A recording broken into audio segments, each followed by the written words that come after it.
Good evening and welcome to the FITT Show, financial information for today and tomorrow. I'm Bobby P. Kinzer, And I'm Thomas Doty. and we are the FITT Show, helping our people get their finances in shape. Welcome back, everyone, and Happy New Year. Happy 2024. We left you in 2023 with, did you make any money in 23 or did you get spooked? Meaning, were you afraid? Were you interest rate adverse? Were you um, risk adverse? Did you jump into the water? Did you listen to me and dote over the whole year about jumping and getting into the game of, as we call it, the stock market, where we show that there are definitely uh, um, times where you can build wealth and getting in the stock market. So we hope you listen to us this past 2023. We covered a whole lot of information, and we plan to cover just as much this particular year, 2024.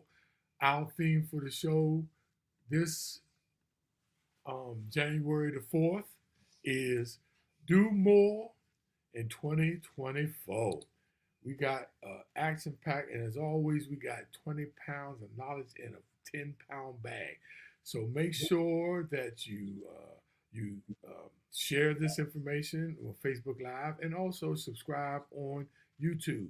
And if you want to go back, and we always tell you, you should take notes.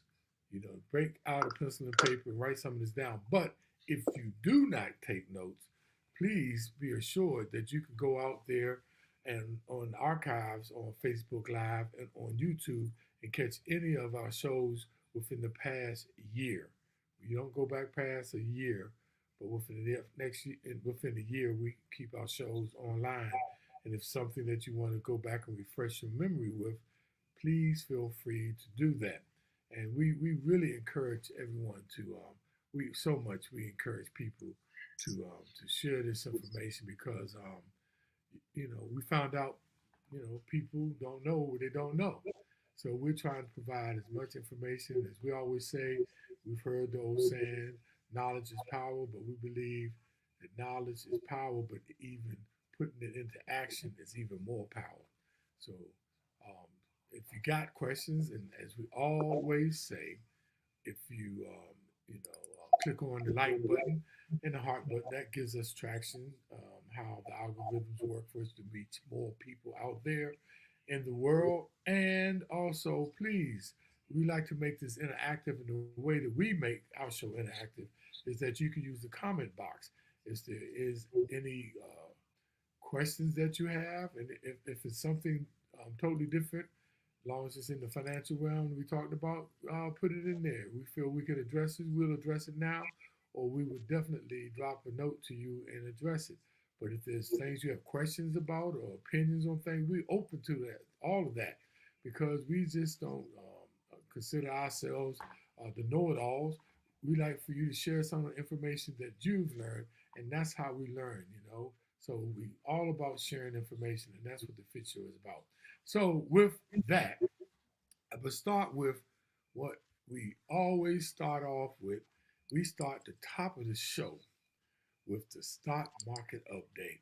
And in December, it ended a little shaky, but the whole year 2023 was remarkable with the stock market, especially off of coming 2022, how the stocks were down.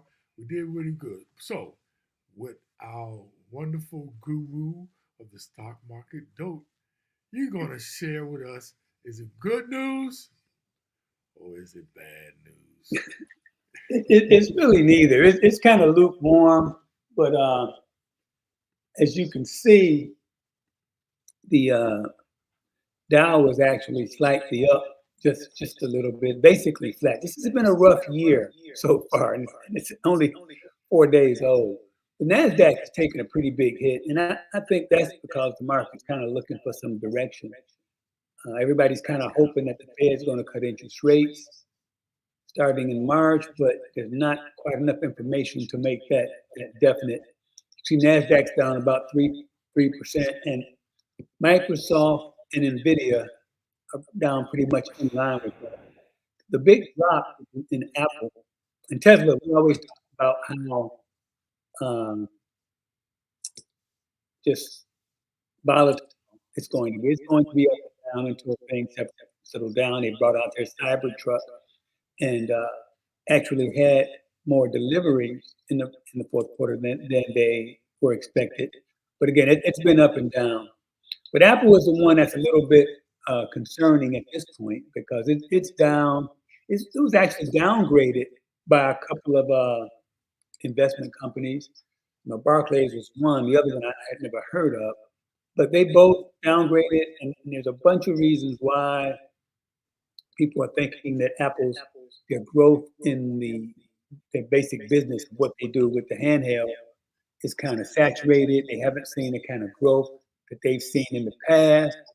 And I didn't know that Apple is actually 7%, has a 7% weight in the S&P 500. And if you think about that, that's kind of crazy. It's kind of the biggest stock in there, and it's 7%. So as it goes down, it kind of drags the entire S&P down with it. And there, a couple of analysts have lowered their estimates and dropped their price targets, and they actually have the lowest number of analysts recommending buy than they've ever had.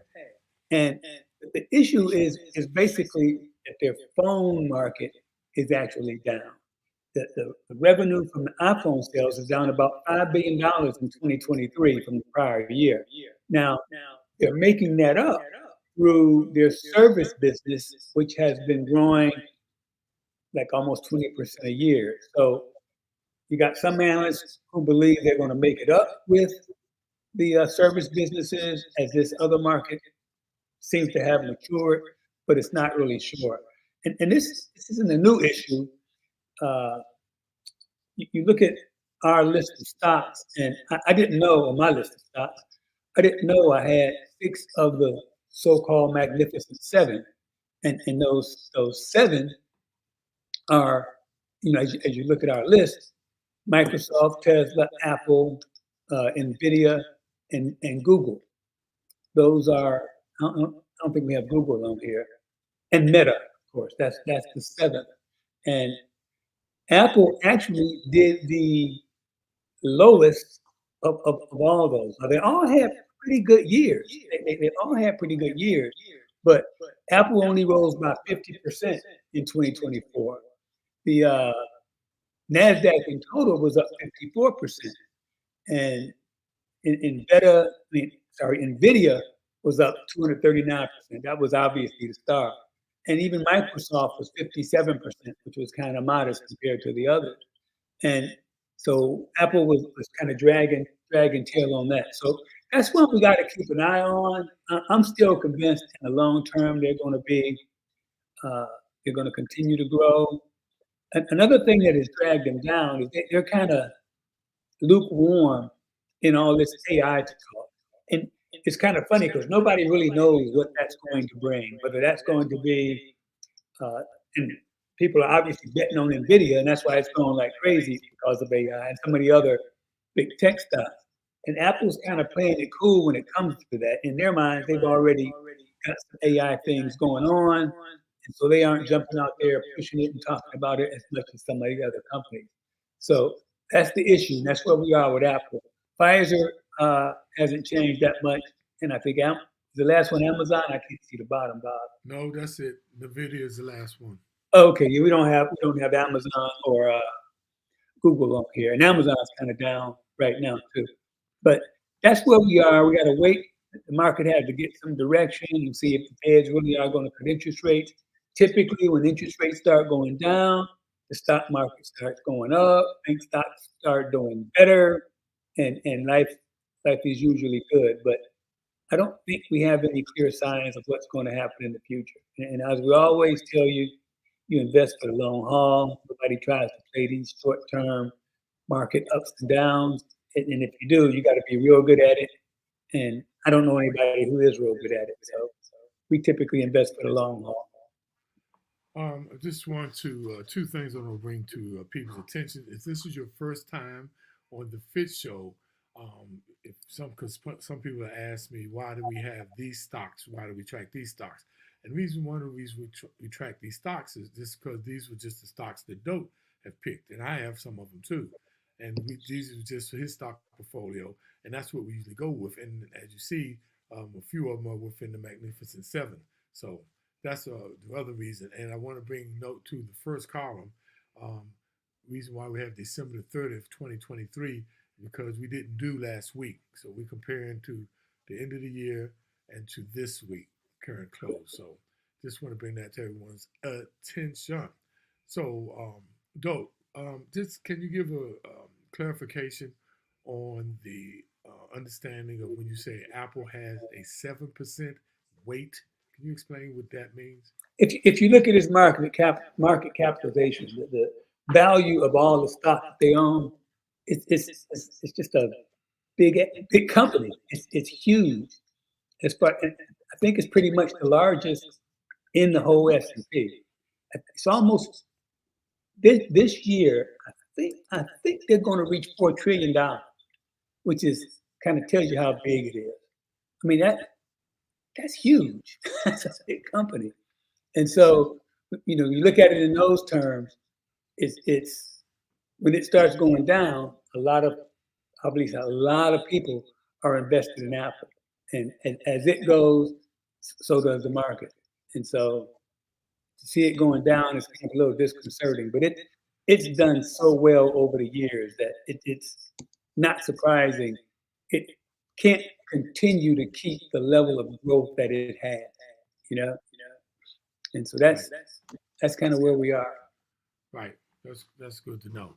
So our next update, what we keep a market update on, is cryptocurrency.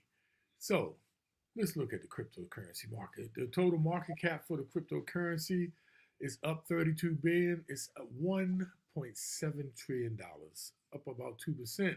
Now remember back in 2018, it was 2 trillion, and the Bitcoin was half of that at that as far as market cap at that time.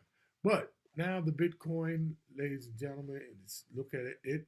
Bitcoin is up $262 compared to last week. That's 1%.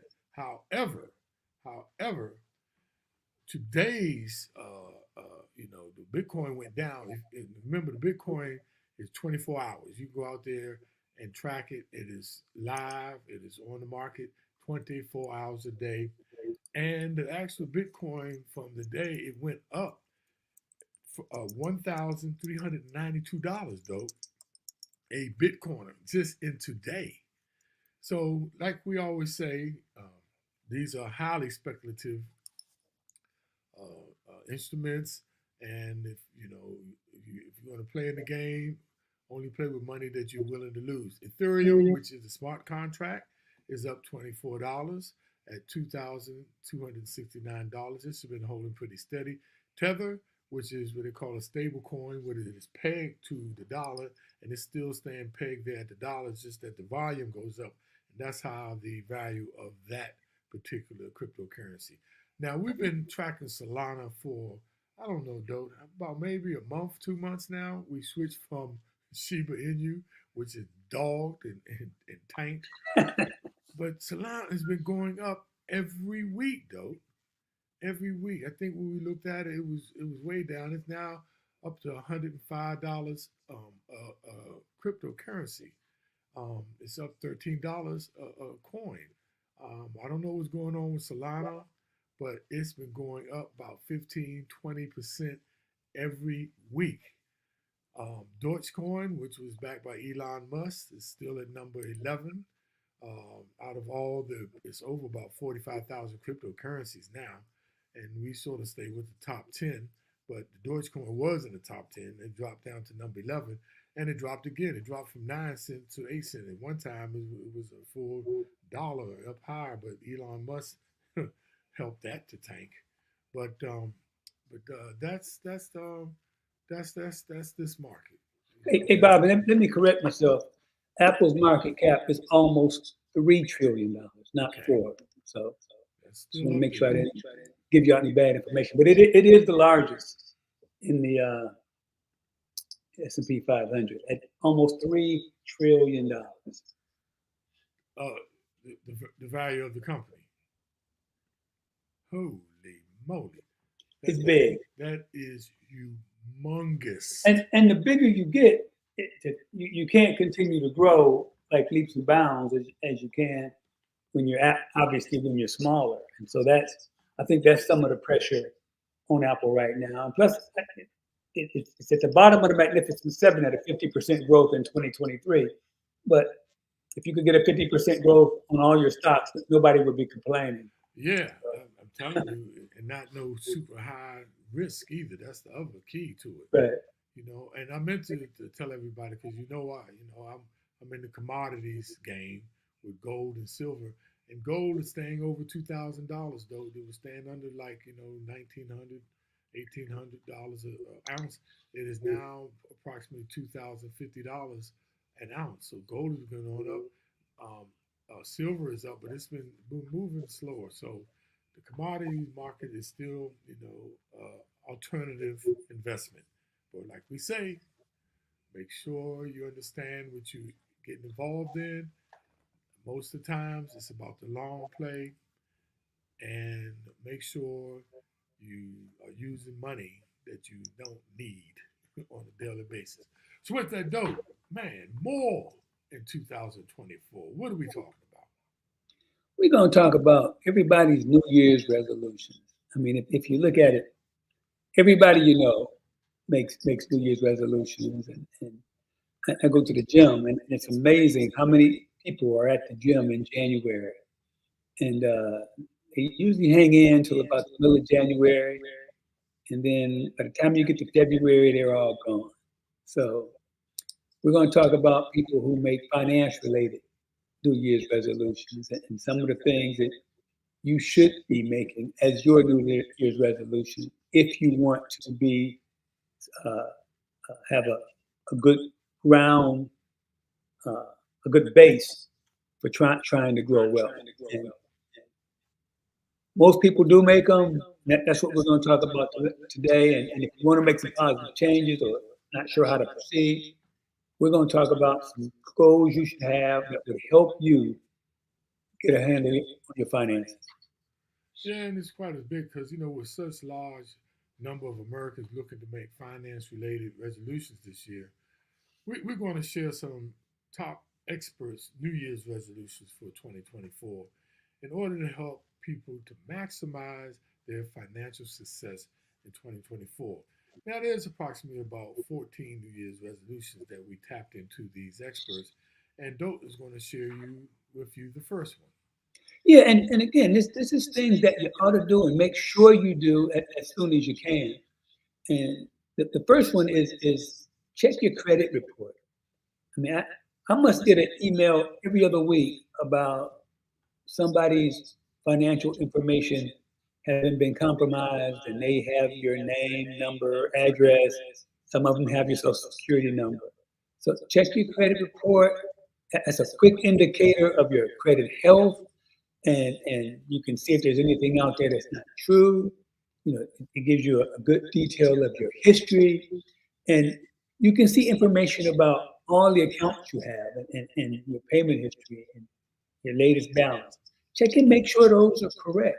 And if you see your credit score went down, understand why, because something had to happen, and make sure it's legitimate. As we always tell you, the scammers are working overtime. They're working real hard to get at your information. And hopefully you have alerts set up in your accounts and you know when something's wacky. But if you don't, the best way to do it is to check your credit report. And we always tell you, you can get one free credit report per year from each of the three large credit bureaus. And we always recommend getting one every 4 months.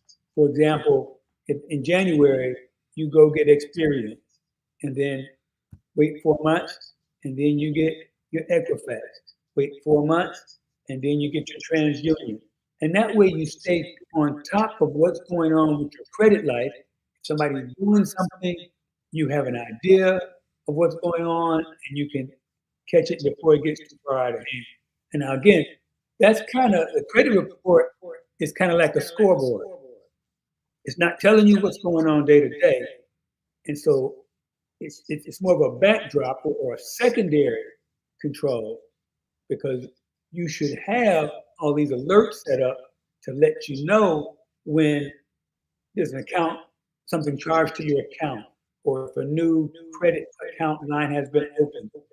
You know, I use Costco's, I think it's called ID, what's it called? Something ID.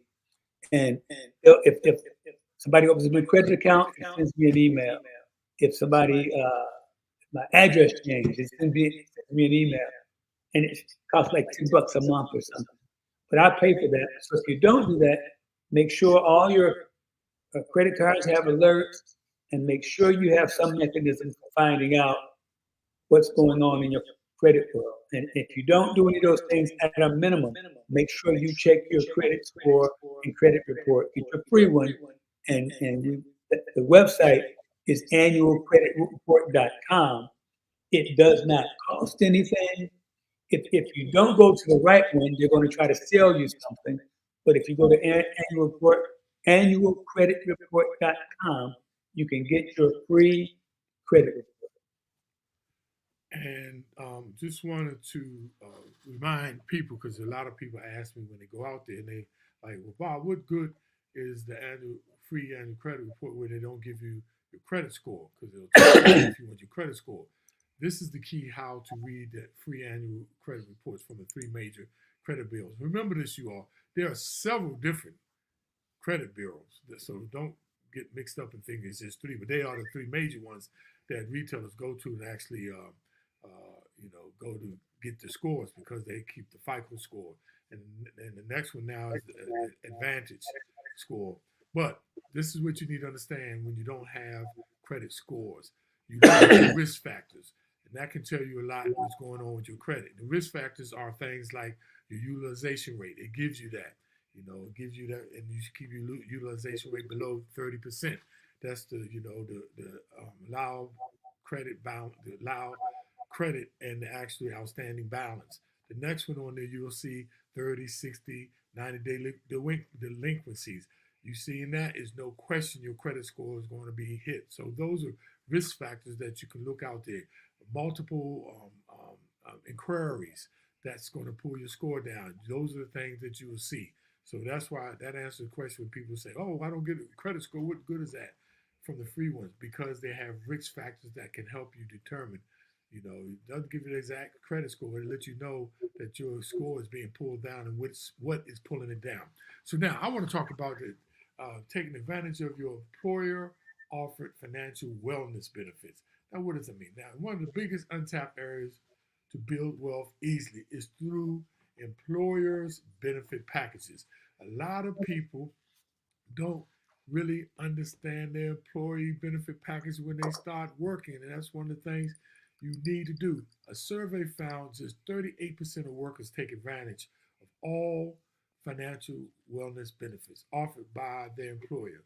Now, when asked, they don't use why they don't use all the benefits. They said 50% said they were unsure that they were unsure what the employer offered. However, workers need to make sure they are doubling down efforts to utilize what's in their benefits package, helping them to reach their retirement goals and to ease financial anxieties. Now, additional retirement plans, employers will often offer programs addressing broader financial wellness needs, such as they give you help with student loan debt management, wellness benefits, stipends, and even access to financial advisors.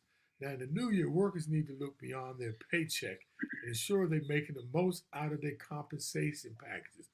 A dollar they can save today is without a doubt money they can invest in their retirement.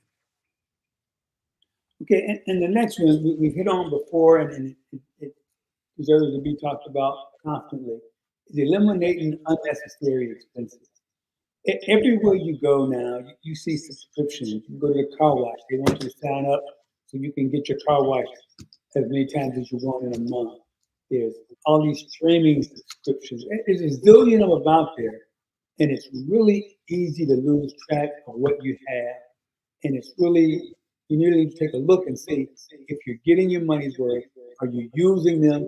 Is it worth what you're paying? Because they constantly are having price increases. And take a look. This is the perfect time to look at what you're spending money on and make sure you're getting your value from it. Yeah, yeah, and I just want to remind people that, or tell people, excuse me, there's a new term in the subscription business called roach motel, and what that means is they make it easy for you to get into these subscriptions, but it make it difficult for you to get out, like the roach motel. For the roaches going in, they can't get out, and you need to be careful. Like they tell you, 30, 60 days. This will be free, but give them a credit card, and if you don't stop it, then it'll automatically start charging you. They make it so hard for you to go through the loops to even get to stop it. So be aware of that. Now use cashback credit cards. We always talk about that. Not a debit card for most purchases. Now credit cards are no question superior to debit cards in every way, but they are only for those people out there who are responsible to pay their statement balance in full every month. Me and Dope, we tell you these things because we're not bragging, but we have not paid interest in. When last time you paid interest on a credit card, Never. Dope? Same here. Same here, you all. But the key is you got to pay the full balance off. So, in addition to earning cash back, and I prefer those sometimes with points, and some of them you just get points, but I like cash back, dollar for dollar, because points sometimes are not equal. But they got points or miles for travel cards. And many credit cards offer purchase protection, especially warranty protection, and even travel insurance. Now, if your credit card number is stolen, it's easy to dispute unauthorized charges and get a new card quickly mailed to you. Dope. I got hacked, man. Um, they sent me a new card. Um, by the time I got the new card, got hacked again, man. And I'm like, wait a minute. With the new card, I was like, what is going on? Now, it is easy to dispute unauthorized charges and get a new card quickly mailed to you. So that's definitely an advantage of credit card. Now, if you if your debit card is stolen, it can be more difficult situation to deal with it since it's directly tied to your bank account. When people understand why it takes so long to get your money back, because services that service the computers that keeps track of your money in a bank does not do this. It's called services. So the bank could be in DC and the servicer could be in Spokane, Washington, and then the fraud unit could be in Kansas City. So between trying to contact weeks, that's why it takes 30, 60 days to get your money back with a debit card. Now, those who currently use cash or the debit credit card for most purposes, you should think about switching to your credit card for 2004. But Dope, I gotta make this note because guess what's happening, man? You have to be careful. Be on the lookout because a lot of retailers, restaurants, on your bill will state that if you use a credit card, they're going to charge you 3%. I think that is so jack. That's happened twice to me recently, though.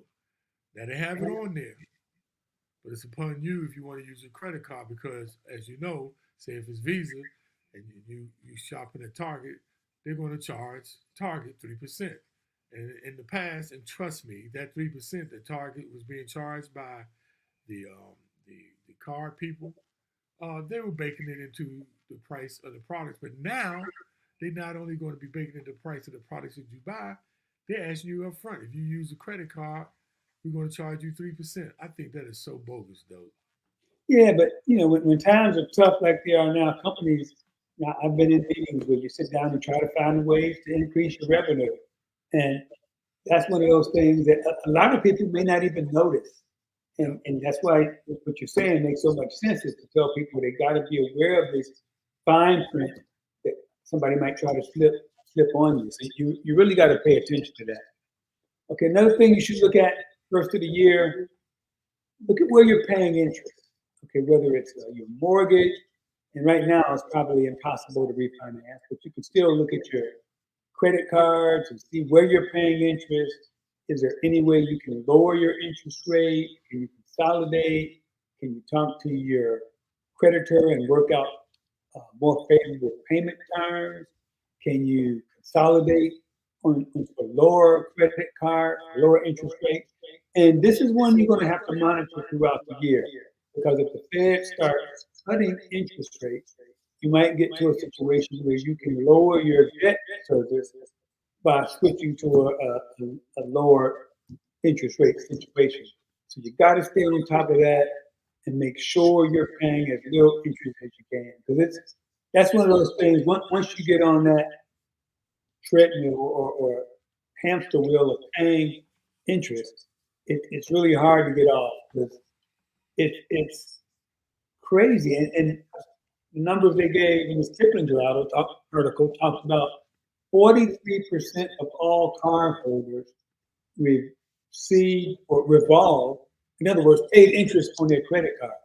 And with interest rates being crazy high right now, that's just mind-boggling. You basically, in some cases, if you pay the minimum amount, it's going to take you 6-7 years to pay for that item, and you end up paying, double or triple what the item was worth to begin with. And so just be aware, look for ways to minimize the interest you pay and manage the interest you also get to make sure you're maximizing that side of the equation. So, though, did you know if you use your credit card, say to purchase a TV for $2,500 with an 18% interest rate, and if you pay the minimum balance, it'll take you 23 years to pay that off.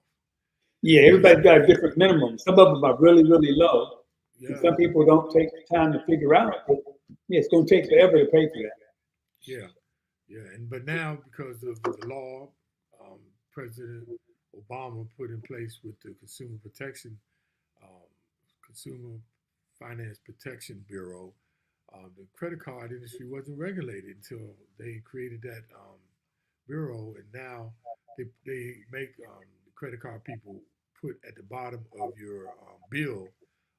If you pay the minimum amount, it shows you the amount of years. If you pay another amount, if you pay the full amount, they now by law have to show you that. Hey, Now, Bob, yes, how many people you think read the bottom of their credit card statement? none. Just like just like the truth and disclosure statement when they Yeah, first get no, and most people don't even get the document anymore. It probably comes via email.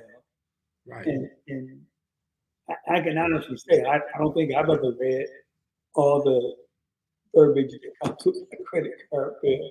I just know when I get it, I pay it off. So it's not an issue. But that's a tough one, because they can slip some things in there and really, really, again, to try to increase their revenue at the expense of you paying more money. So you should pay attention to the information that you get from them. And that's the bill you get every month. But though, just think about when you first get a credit card and they send you the truth in lending disclosure statement, which is about, you know, 3, 5 pages long with this fine print. And I know people don't read that, but that is so important because it tells you the annual cost, it tells you the transfer fees, it tells you if you late the charges. People don't even read that, and you must read that, you all. Hey, Bob, do you read the privacy notices that you get? Every one of them. I don't. I don't think I've ever read one. I ain't lying. Good well I don't. But you got to take the time. Though, let me give you another one since we're on this. How many people read their pay stub? Oh, now that one, I go for that with a fine tooth comb. But how many people really do, though? How many people, when they first get a job, do they calculate and see that they're taking the proper amount for taxes? Or do they calculate to see that they're taking the proper amount that is put in their 401k? Or they're taking the proper amount for Social Security? How many people really do that, though? They just assume that it's going to be correct. And if they don't correct it, it could be like that for the rest of your days working. It's funny, Bob. When I was working, they we have a company savings plan, and I was buying stock.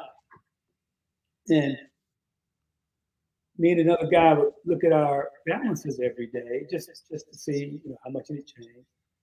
And we noticed one day that the value of our stock had gone down, but the price of the stock had gone up, which makes no sense at all. And so we went to the guy who was in charge of administering the employee savings plan, and we explained it to him, and he said he'd get back to us. And a couple of weeks later, he did, and it ended up being an issue with which stock price they were using to calculate it, and they ended up changing it to accurately reflect what was happening. And so that's how anal I am. I actually look at that kind of stuff. And that's what I hope people get out of this whole message that we're saying. Slow down, stop, and read the fine print. And even though, and this also pertains to email scams. Most people that get scammed, they just be moving fast. They see their logo from their company and they think it's their company. Slow down and read, you all. That's the lesson what we're trying to tell you. You need to read, especially if you're committing to things that you don't even know about. So I just want to share that though. So you need to reassess your insurance coverage annually. Now, with nearly 22% of homes uninsured, can you believe that though? 22% of homes uninsured. That's scary. That's scary. The new year is the perfect time to reassess your insurance policies to account for changes in your home's value. And that is also includes if you have renter's insurance, for stuff that you have valued and you might be paying a high premium on, even if you have renter's insurance. So, expanded coverage needs, lifestyles changes, or you have new financial goals, and that causes you that you might need to adjust your coverage. Insurance brokers can help consumers understand complicated terminologies and offer neutral expert advice. Now, during this process to help support financial wellness in 2024. And Dope, I want to share this because you brought this up to me before, and I just want to give this little note to people because a lot of people, it's so interesting because I just saw the value, they gave me assessment on my house and the land that I'm on, and like right now, my house is valued approximately over 600,000. Right, I paid 260. I mean, that's what the loan was for, but it's valued, so the value went that much. But Dope, the land value is $139,000. Now, if you're getting full coverage, you're paying a premium for covering that land. What the hell is going to happen to your land? Unless the mother's going to drop a bomb on it or something. So you might can lower your premium by just lowering the coverage on that you have that's covering the full value of your home. Just a thought. I'm not saying doing that. You need to consult, with a broker, insurance broker. But you the one brought that to my attention, though.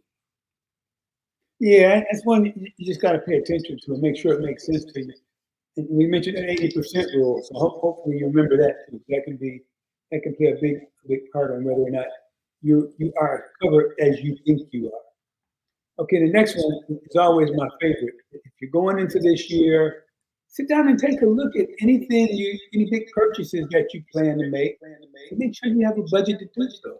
If you're planning on taking a big vacation or buying a house, or you're planning for kids starting college and you need to get some money, make sure you walk through the process. For example, if you're looking to buy a house, try to get pre-approved.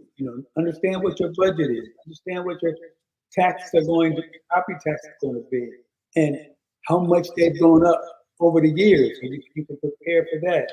Understand that you got to have insurance, and understand how that may change. All those different kind of things you need to start looking at now if you're planning on making a big purchase in 2024. And you kind of know you can at a minimum look and say, what did I spend money on last year? And things will probably be the same this year. And if it's something you did last year, you're not going to do this year. Take that into account. There's some things you're going to do this year that you didn't do last year. Take that into account. In other words, as we always say, know where your money's coming in and know where your money's going, and sit down and come up with a plan to make sure you understand it. And that's that's one of the first steps in setting up finances is knowing what's coming in and knowing what's going out. That's where you got to start. And that's a great start. Now, this next one, Dodie, nail down the details. Now, many Americans know that they have room for improvement for their long-term financial goals, right? But the New Year's resolution study by Alliance Life found that nearly half of Americans intend to make a resolution to manage their money better or save more money in the coming year. And that's a good start. That's a good place to start. But too many of the resolutions stop right there, and it's just, they just don't follow through. They have vague intentions. They'll only lead you to feel like you're falling short. But the best way to make and keep a resolution is to nail down the details, to determine and to identify the details. That way you can track your progress and see how you're doing, with, your future self, things that you can work for in the future to build your wealth. And one of the most common ways people want to better their finances is by increasing their retirement savings. Now, according to the study, even still, that lacks specificity. That's a tough word to say. But how much will you save? What type of account will the money go into? How will that increase your savings? How will that increased savings help you achieve your retirement you want? No matter your age or proximity to retirement, it's never too late to save. You know, especially in order to have a successful resolution, you need to have a well thought out plan for what you want to achieve. Now, here are a few ideas for your resolutions to set you up for 2024. Increase your 401k contributions in order to gain the full match from your employer. You can't afford not to leave to take the match. You're leaving money on the table if you do not take the match. I know it's tough. People got bills, but you gotta at least make the match. Increase your contributions to your IRA by 1%, by just 1% if you haven't maxed it out. Now, direct half of your monthly contribution into a Roth account in order to mitigate future tax risks. Now, that's a good one, because then once you get into a Roth and pay the taxes up front, then you don't have to worry about paying the taxes on the gains for the life of that investment. And if you don't know where to focus your efforts, now is a great time to meet with a financial professional. They can help you establish a written financial plan and steps you need to take to set yourself up for, as men don't always talk about, is the long play. Yeah, and just to piggyback on that, Bob, know and understand what the maximum rates are for investing in your IRA and your 401k, because both of those amounts have increased this year. The 401ks is increased to $23,000, IRAs $7,000, and you got the entire year to put money into an IRA. Actually, you have until uh, April of the following year, but it's a little tighter restriction on the 401k, and put money away in those funds. Try to max out those funds, and uh, make sure you got your savings and retirement put away, so you won't be wondering how you ever going to be retired. You won't have to be very old and working. And look at all your options for where you invest. Make sure you pick something that fits where you are. If you just, in a general sense, if you're younger, you have the capacity to take on more risks because you can kind of uh, live with big decreases in the market because you won't be needing the money for a while. If you're a little older, you might be a little more conservative and not take the same risks that a younger person might take. And we always talk about no risk it, no biscuit. And as you get older, you tend to not worry about the big gains so much, as you worry about a consistent growth or a steady growth or making sure, preserving your capital as opposed to making the big leaps. And try to make sure you put as much money as you can for retirement. And if you need to be, talk to a tax person, investment professional if you need help in making those decisions because these are very important decisions to make. And now is the best time to get going doing that. Just just want to add to that. Um, the catch up for 50 and older on the 401k plans now is an additional $7,500. So to the $23,000. So that's really a benefit. Now you need to create a plan with your partner. Now I know this may be a little landmine that I'm going into, but you got to take time to discuss your individual financial goals and values with your partner. Too many times I found partners, uh, couples, um, they're not aligned with each other's goals and values. And you need to make it a habit to regularly review and adjust your financial plan together, and ensure that it's aligned with the changes in your life and your priorities, because everybody has different priorities. Everybody have different idiosyncrasies, but it's so important that you discuss these together and being open and transparent about your finances, which so many couples I feel sometimes struggle.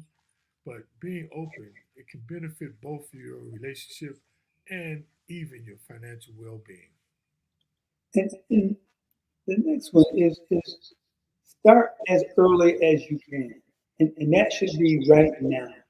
And so many people make excuses for why they can't start to save. And it's, I'll wait till this, I'll wait until that.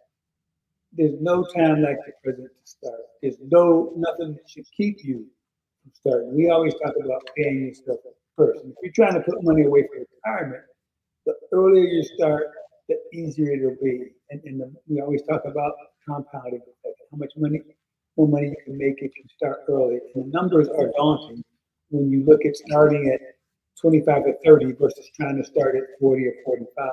It's crazy. And since we've just been through this little fight with inflation, you can understand the effect that that can have on your purchasing power.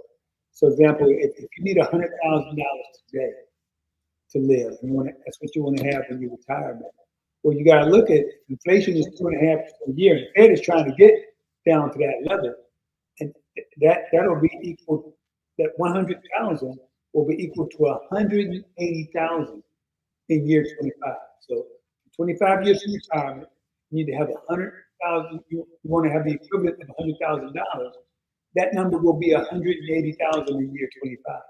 So, and then you add to that if your retirement is going to last 25 years, and I hope everybody does, at that same 100,000 a year, you add in inflation, you're going to need $3.5 million.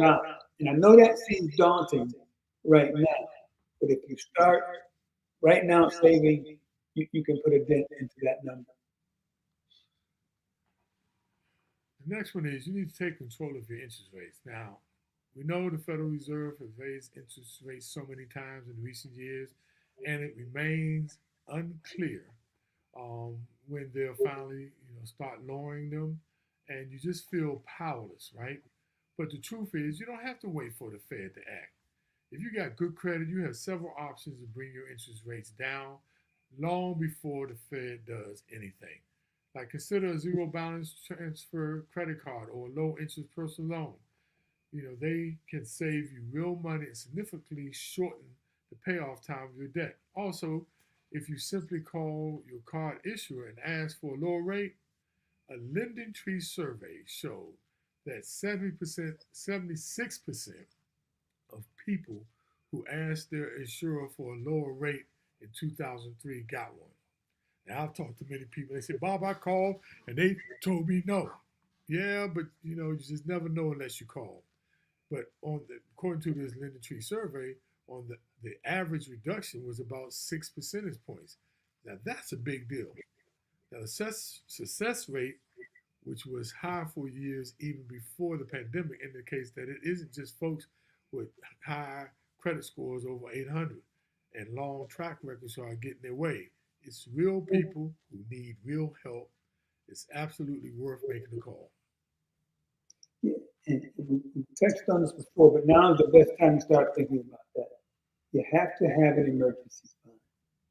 We talked about saving, which is very important. You need to set a rainy day fund aside, just because one guarantee, stuff's gonna happen that you don't expect. And it's all those years, the tech companies were hiring like crazy, and then they had all these layoffs. And so for folks who don't have emergency funds, they're probably struggling. And so prepare for that, especially if you work for somebody else. You don't know what's going to happen. They can cut you in a minute notice. And so prepare for that. Try to have 3 to 6 months worth of living expenses put away. So if something happens to your job, you can carry on. If your car breaks down, if your refrigerator breaks down, if you have a big unexpected expense and you have money for it, it's good to have that peace of mind. Try to start an emergency fund or have an emergency fund. And the last one is learn how to live below your means. It's a step beyond living within your means, as it provides a cushion of unexpected expenses for saving toward your goals and especially for less stress. It may involve some changes in your spending habits and your lifestyle, but let's decide where your money goes. You need to decide instead of being influenced by living on a whim, advertising, um, bad habits, or even pressure, peer pressure. That all causes us to get out of line with our priorities and our goals, which is set for our specific life. So, as always, um, we that's a lot. we, we gave a lot of information, and I'm sorry for if y'all getting feedback, but it's out of our control. We're in a virtual studio, so hope y'all are patient with us. Yeah, but this is the best time to start this, guys, and that's why we're talking about this.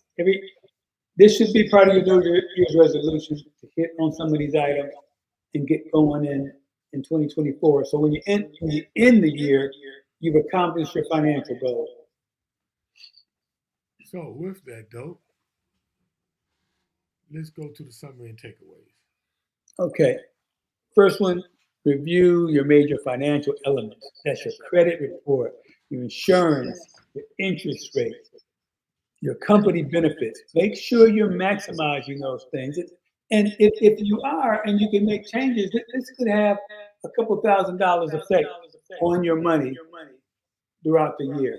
Take a look at these things, at least annually. The next one is control. Control your spending, which means reviewing your expenses. Because we ever since the pandemic, it seemed like a lot of people did save during the pandemic, but now they're going butt wild and like I said just a minute ago, these advertisements will get you to spend and try to get every dollar out your pocket. So control your spending. Um, fund your emergency fund. Use the credit card. Use the right credit card. Knowing which one to charge. Especially if you have at least one or two, and you're using like Costco, and you're using travel cards, and you're using Visa. Know the right card to use and live within your means. And finally, save. Save for retirement.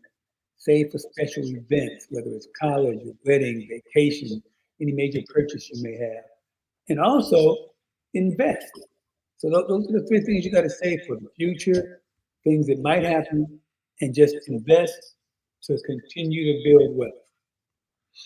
So that was a lot of information, but we feel it's very important information so you can get started, so you can do more in 2024.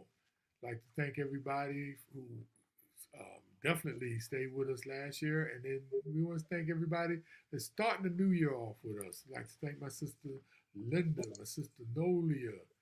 Now, what's up now? Glad you on as always. And the noteexperience.com, another alternative investment, is holding mortgage note. Rodney L. Madison Sr., thank you for tuning in. And all the people around. Hey, Garnett, thank you so much as always, because Garnett is one of our stalwarts, been with us since the beginning. And we just want to thank everybody for tuning in. And we got so much more in store for 2024. We're going to start having on guests, experts to speak about certain areas. And we open to any kind of subjects that y'all want us to cover if we didn't cover it, or if you want us to revisit some information that we talked in the past. We are open to that. Put all of that in the comment box, and we will read that, and we will try our best to attend to that information. So, with that, thank everybody for tuning in, especially across America and all my friends over there in England and Scotland. We thank you for tuning in, especially this late for you all. Thank you very much, Dope. Thank you, as always, my partner, and we look forward to next week, you all. See you then. Happy 2024. Do more in 2024.